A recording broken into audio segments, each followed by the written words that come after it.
देशे থেকে যেতেন শেখ হাসিনা তাহলে তাকে খুন করার পরিকল্পনা হয়েছিল ঠিক যেমনটা হয়েছিল তার বাবা বঙ্গবন্ধু মুজিবরের সঙ্গে। ভারতে বসে হাত কামড়েছেন, আফসোস করেছেন মুজিব কন্যা শেখ হাসিনা, কিন্তু তিনি দমে যাননি। এমন এক তালিকা তুলে দিল ভারত যা শুনলে আপনারা চমকে যাবেন, যেমনটা চমকে গিয়েছেন শেখ হাসিনা। শেখ হাসিনার হাতে তুলে দিয়ে কি বার্তা দিতে চাইলেন অজিত দোভাল?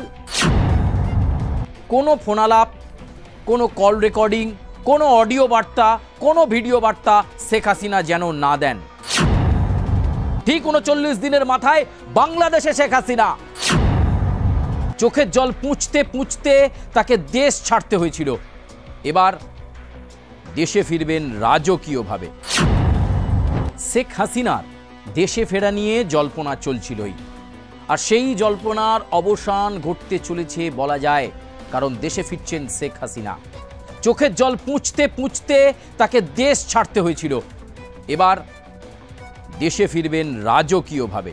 তার জন্য প্রস্তুতি শুরু হয়ে গেছে। প্রস্তুতি শুরু হয়ে গেছে ইন্টেলিজেন্স পর্যায়ে, প্রস্তুতি শুরু হয়ে গেছে কূটনৈতিক চ্যানেলে, প্রস্তুতি শুরু হয়ে গেছে ভারতের তরফে। যে ভারত শেখ হাসিনাকে আশ্রয় দিয়েছিল, যে ভারত শেখ হাসিনাকে বুঝিয়েছিল এখন তার কি করা দরকার, যে ভারত শেখ হাসিনাকে বুঝিয়েছে আগামী দিনে শেখ হাসিনা কিভাবে চলবেন, আর সেই ভারতই এবার শেখ হাসিনাকে বাংলাদেশে ফেরানোর প্রস্তুতি প্রায় চূড়ান্ত করে ফেলেছে। কূটনৈতিক চ্যানেলে সমস্ত রকমের কথাবার্তা প্রায় প্রস্তুত, শুধুমাত্র বেশ কিছু প্রোটোকল এবং আটঘাট সেটা পার করলেই শেখ হাসিনার দেশে ফেরার প্রক্রিয়া অত্যন্ত দ্রুততার সাথে ত্বরান্বিত হবে। সবাই প্রস্তুত, প্রস্তুত ভারতীয় সেনাবাহিনীও সেফ কাস্টডিতে তাকে পৌঁছে দেওয়া বাংলাদেশ পর্যন্ত। আর এই পরিকল্পনা ইতিমধ্যেই শুরু হয়ে গেছে। তবে বেশ কিছু পরামর্শ এই মুহূর্তে দেওয়া হলো শেখ হাসিনাকে। পরামর্শ দিলেন জাতীয় নিরাপত্তা উপদেষ্টা অজিত দোভাল। তিনি বললেন আপাতত অন্তত 3 সপ্তাহ কোনো ফোনালাপ, কোনো কল রেকর্ডিং, কোনো অডিও বার্তা, কোনো ভিডিও বার্তা শেখ হাসিনা যেন না দেন। তাকে মুখ বন্ধ রাখতে হবে আগামী 3 সপ্তাহ। আর সেই সঙ্গে শেখ হাসিনার হাতে এমন এক তালিকা তুলে দিল ভারত যা শুনলে আপনারা চমকে যাবেন, যেমনটা চমকে গিয়েছেন শেখ হাসিনা। তালিকায় রয়েছে 132 জনের নাম। এই 132 জন কারা, কাদের নাম সম্বলিত এই তালিকা অজিত দোভাল তুলে দিলেন শেখ হাসিনার হাতে। শেখ হাসিনার হাতে তুলে দিয়ে কি বার্তা দিতে চাইলেন অজিত দোভাল?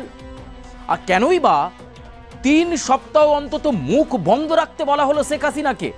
আজকে সে বিষয় নিয়েই আপনাদের সঙ্গে আলোচনা। আসলে শেখ হাসিনাকে ফেরানোর জন্য ভারতও কিন্তু তৎপর, কারণ জানে শেখ হাসিনাকে ফিরিয়ে দিয়ে ভারত যে কর্তব্য পালন করলো এতদিন, যে বন্ধুত্বপূর্ণ সম্পর্ক দেখালো এতদিন, শেখ হাসিনা যাতে দেশে ফিরে পরবর্তী সময়ে তিনি যখন আবার ছন্দে ফিরবেন ভারতের এই অবদানের কথা যাতে ভুলে না যান। আমরা বাংলাদেশে দেখেছি মুক্তিযুদ্ধের ইতিহাসকে মুছে ফেলার চেষ্টা করা হয়েছে, বঙ্গবন্ধু মুজিবরের মূর্তি ভেঙে ফেলা হয়েছে, এমনকি বিভিন্ন সরকারি দপ্তর থেকে তার ছবি সরিয়ে ফেলা হয়েছে রাতের অন্ধকারে। রিভিতে অন্ধকারে বসে কেঁদেছেন অসংখ্য আওয়ামী লীগের নেতারা। ভারতে বসে হাত কামড়েছেন, আফসোস করেছেন মুজিব কন্যা শেখ হাসিনা, কিন্তু তিনি দমে যাননি। আর এবার তার ফেরার পালা। কবে ফিরছেন তিনি? তিনি ফিরছেন খুব দ্রুত। সময় একেবারে ঠিক হয়ে গিয়েছে। ভারতের তরফে কূটনৈতিক চ্যানেলে প্রস্তুতি একেবারে তুঙ্গে। আর মাত্র 39টা দিন, ঠিক 39 দিনের মাথায় বাংলাদেশে শেখ হাসিনা। কিন্তু তালিকা, যে তালিকা ইতিমধ্যেই তার হাতে এসেছে, সেই তালিকায় কারা রয়েছেন? সেই তালিকায় আমরা জানতে পাচ্ছি বাংলাদেশের বর্তমান সরকারের অর্থাৎ অন্তর্বর্তী সরকারের প্রধান উপদেষ্টা ডক্টর ইউনূসের 2 জন উপদেষ্টা রয়েছেন। তাদের নাম রয়েছে শেখ হাসিনার তালিকায়। নাম রয়েছে বাংলাদেশের 2 সেনা কর্তার নাম রয়েছে শেখ হাসিনার সেই তালিকায়, যে তালিকা ভারতবর্ষ তুলে দিয়েছে শেখ হাসিনার হাতে। নাম রয়েছে আওয়ামী লীগেরই অনেক নেতার। কিন্তু এই তালিকা নিয়ে করবেন কি শেখ হাসিনা? তালিকা নিয়ে শেখ হাসিনা অনেক কিছু করতে পারেন। তিনি অবাক হয়েছেন যে কিভাবে ষড়যন্ত্র করা হয়েছিল তার বিরুদ্ধে। তাকে দেশ থেকে তাড়ানোর ষড়যন্ত্র, তাকে মারার ষড়যন্ত্র, এমনকি বৈদেশিক শক্তির থেকে টাকা নিয়েছিল ওই অন্তর্বর্তী সরকারের প্রধান উপদেষ্টা ডক্টর ইউনূসের উপদেষ্টা মণ্ডলীর 2 জন সদস্য, যাদের নাম হিটলিস্টে রয়েছে। আওয়ামী লীগের অনেক নেতাই চেয়েছিলেন শেখ হাসিনা শেষ হয়ে যাক। সেই নেতাদের নাম রিভিল হয়ে গেছে, তালিকায় চলে গেছে সেই নাম। সেই নেতাদের বিরুদ্ধে কি ব্যবস্থা নেবেন শেখ হাসিনা?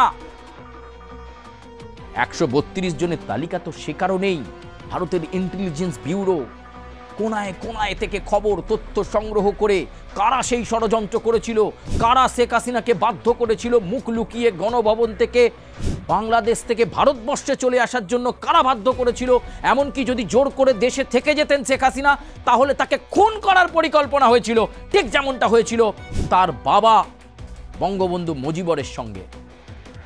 তিনি তো সকলকে ভালোবাসতেন, হৃদয় দিয়ে আবেগ দিয়ে বুঝতেন, কিন্তু তাকেও খুন হতে হয়েছিল। আর ঠিক সেই পথেই শেখ হাসিনাকেও শেষ করার পরিকল্পনা হয়েছিল।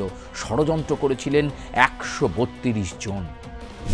সেই 132 জনের তালিকা নিয়ে আর মাত্র 39 দিনের মাথায় ফিরবেন শেখ হাসিনা।